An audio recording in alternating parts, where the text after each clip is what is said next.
Hey everyone, in this tutorial, I'll show you how to combine scanned documents into a single PDF for free in 2026.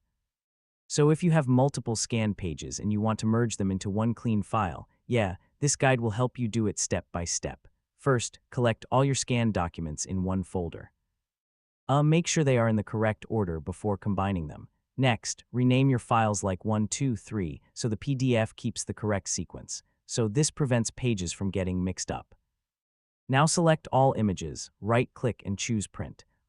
Windows lets you combine images into a single PDF using this feature. So select Microsoft Print to PDF as your printer. This converts all selected scanned images into one PDF file. Next, click Print and save the file to your PC.